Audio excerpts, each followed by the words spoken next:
Hello and welcome to EDL 716 Supervision and Evaluation of Teachers and Staff. My name is Angie Pluggy, and I will be the instructor for this course this semester. I am currently the Director of Learning in District 145, Waverly, Nebraska, and I'm entering my 24th year as an educator. Each week, our modules will be set up into three parts. The first part will be an opportunity for you to access your prior knowledge. This is an important part of activating new learning by bringing to the forefront our own previous knowledge and experiences with the topic at hand. This provides the opportunity to ground the new learning and make connections with our previous learning and experiences. You will be assigned a series of articles or videos to watch during the week in order to build some shared or new knowledge. And then finally, you'll have the opportunity to apply your knowledge. So, this first module is effective teaching in the case for teacher evaluation. Teacher evaluation is one of the most important things that you will do as an educational leader. And you're going to start by reflecting on your own experiences. And I want to share a little bit about my experiences along my career journey because that is very important in influencing how I have set up this course and the outcomes that I hope we can accomplish. So, first of all, I believe that teacher evaluation is one of the most important tools we have to support the growth of our individual teachers. I also believe that teacher evaluation empowers and engages staff. So it contributes to a positive and supportive culture. And finally, I believe that teacher evaluation is a really powerful tool for continuous improvement when it comes to teacher instruction and any type of initiative that you're working to implement or accomplish in your school or district.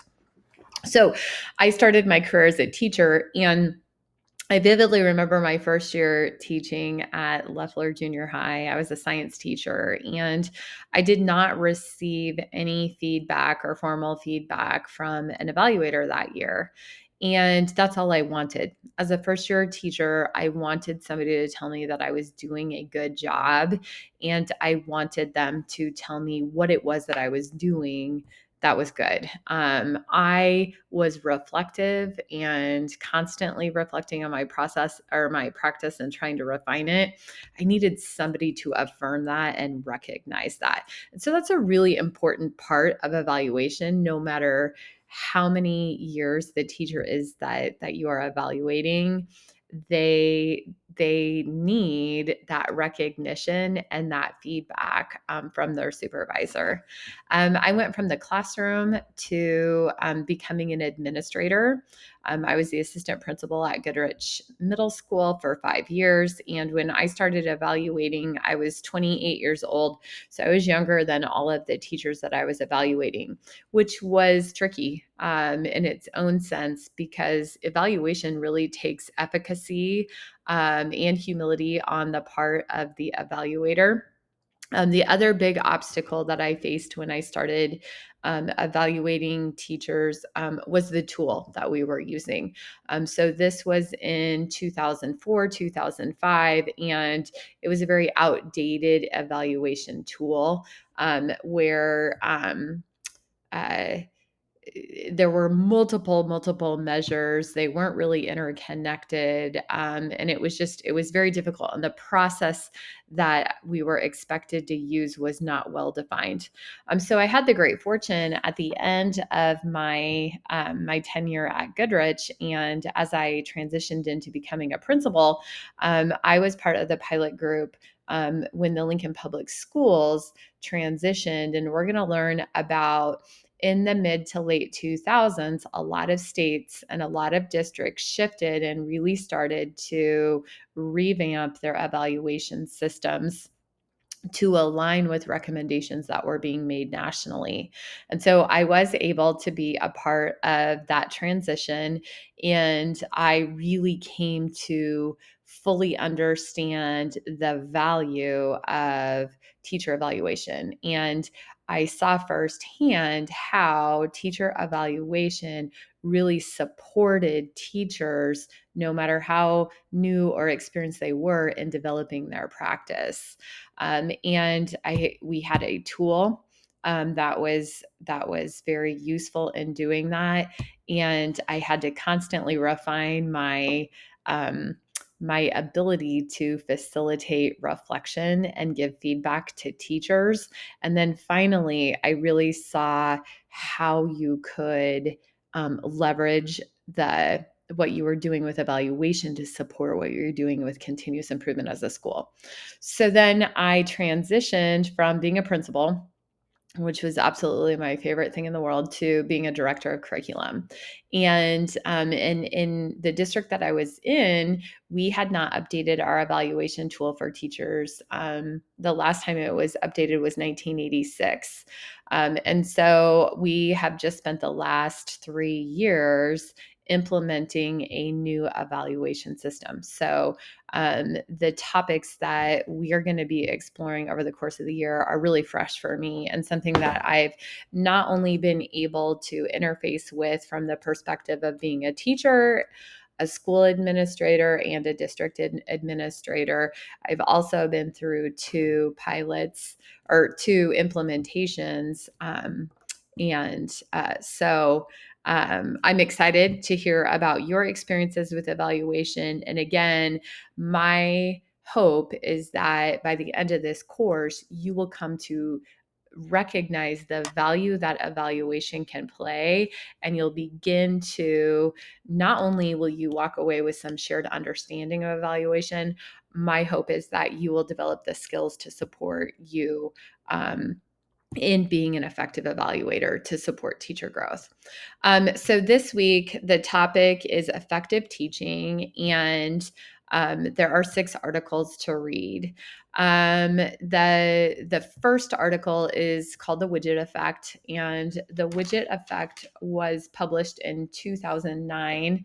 So this is a really old article, but it's very relevant. And the essence of the widget effect and why it's in here is that the widget effect really brought to light this assumption that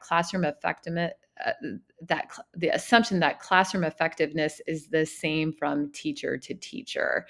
The research in here really uncovered at this point in time that most teachers across the nation are rated as either good or great. Very, very few teachers get a developing or unsatisfactory rating when it comes to their evaluations in any component. Excellence goes unrecognized. That there's inadequate professional learning across the board. At that point in time, there was no special attention given to novice teachers, and that poor performance goes unaddressed because teachers are being rated as good, and weaknesses are not addressed. So this gets into that research, and really that research informed then President Obama's in 2009 Race to the Top initiative that provided funding and incentives for state Department of Educations to revamp teacher evaluation. The second article that you're going to read is a summary of the MET study. The MET study was funded by the Bill and Melinda Gates Foundation, the Measures of Effective Teaching. It was published in 2012. I am having you read just a summarized version of this article. And again, we know, and the research would say, that the biggest factor in student achievement, both for each year and in the long term, is the effectiveness of the particular teacher. And and just working in a school, we know that not all teachers are as effective as each other. So the Met Made Simple, this was 3 years after with the widget effect, and it found again, once again, teachers are not evaluated accurately.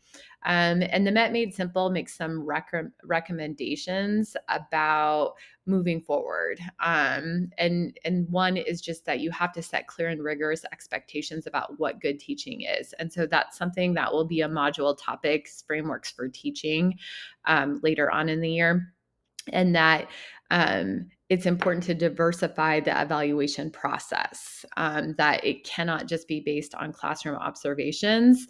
And this is where we're going to get introduced to some topics that we will get in more depth later on, which include value added student surveys and just the frequency of observations. Another article that I have included is the Mirage. This came out in 2015. The Mirage also revisits the phenomenon that teachers are not receiving accurate ratings or feedbacks about their performance. So notice that after 6 years, that still is a reoccurring issue. So we're going to dive deeper into that. And so the Mirage didn't only look at teacher evaluation, it also really started to dig into professional learning of teachers. And that's another thing when we're talking about the supervision and evaluation of teachers, that goes hand in hand with professional learning. And so we will, after we learn just about supervision and evaluation, we will also start to learn about how important it is to connect the professional learning to those evaluation pieces. Anyway, the Mirage broke my heart because I was writing my dissertation at the time on professional learning of teachers, and the Mirage, really stated that even with billions of dollars and time invested into professional learning, teacher growth is really difficult to achieve. Now, the one factor that consistently showed relationships to teachers' growth across measures was the alignment between teachers' perception of their instructional effectiveness and their formal evaluation ratings. Read this article. I mean, if you're going to read any of them, they showcase one particular school and the nuances between that school, and some of them were just teachers like being okay with that growth mindset of, yeah, I'm not great at everything in my practice. Here's the area that I am not as strong in, and this is what I'm working on. So Mirage really supports that idea of you have to have a growth mindset culture for evaluation and supervision to be effective. The next article that you're going to read is the effect of teacher evaluation on achievement and attainment. And this was published in 2021. So this is over 10 years after the widget effects and Obama's race to the top. So by this point in time, most all states have instituted some type of change in the design features of required evaluation systems. Next module, we'll get into Nebraska and the requirements for Nebraska school districts. And once again, in the research, the implementation has changed, or I mean, evaluation systems have changed across the country to include some of these other components. What has not changed is the actual implementation. So, this study you're going to find is we're still not giving accurate feedback, and it's difficult to sustain a strong, robust evaluation system. It gets into some of those factors that I hear a lot about the challenges, like the time that it takes, really being able to give good feedback, and how it has to be connected to other systems and not seen as an isolated event. Now, I'm just going to warn you, when you look at all these articles, they look like there are a lot of pages. They have like over 10 pages of citations. So really they're not super long. The final two articles, the next one is, okay, so we know that teacher growth is difficult. We know that evaluation is difficult. And so the last two articles for this week are really going to dig into my like what I believe in is this vision. Like, what could evaluation be if you have effective principals that are leading it, and those principals have a vision for evaluation? And so this first is from JSD, and it's 2014. It's real short, and it really supports this idea that effective teacher evaluation leads to the growth and efficacy of teachers and ultimately the achievement of students, especially when there's opportunities for reflection and feedback. It's really focused within this idea of like growth and improvement and growth mindset. And it's effective when there's a partnership between teachers and administrators. So later in the course, we'll talk more too about how do you achieve those things? How does that happen?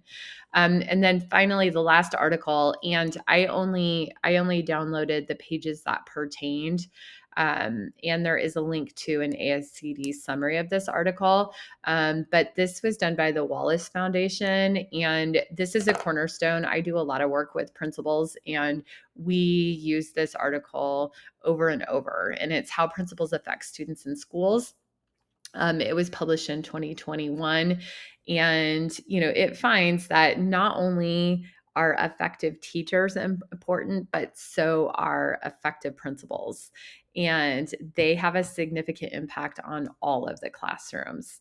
Effective principals focus on the following things: instruction, people, and organization. And so when we're talking about an instructional focus of the principal, we're talking about these interactions between the principal and the teacher that have to do with instruction. And so they get into like, there's three main things. So, one, a principal has to be able to distinguish high from low quality pedagogical practices. So, this is like addressing what we keep seeing coming up through the research, that we're saying everything's great in the classroom when really not everything can ever be perfect. So you have to know what is good instruction and what is not effective instruction. The second piece then is being able to say that. So I have to have the skills to be able to provide effective structured feedback with the goal of motivating teachers to refine their practices. And finally, like I had said before, we have to ensure that teachers are participating in high quality professional learning community opportunities. And we'll talk a little bit about how that's connected to what they're working on, and also that they have some agency and choice in what it is that they want to work on. So those are the articles for this week, and there's a lot more this week than probably will be in the future, but that is because I want to provide you with this robust like stage, and I also promise you that these are really high leverage articles that I have used throughout my career, and I continue to use in multiple arenas. I use them with teachers, I use them with principals. They really are some of the core materials that I use and that have influenced my practice. So, your assignment this week is you've already described your personal experience with evaluation. Now, I want you to do that in the context of what you read, and I want you to compare and contrast it with the articles that you read for the week. Um, so you're going to do that. And then I want you to summarize why you think teacher evaluation is important and what are the key issues at this point that need to be addressed in order for it to be effective in supporting teacher growth. And make sure to cite evidence from the articles to support your claims. Anyway, I look forward to getting to know all of you, and I hope you have a great week.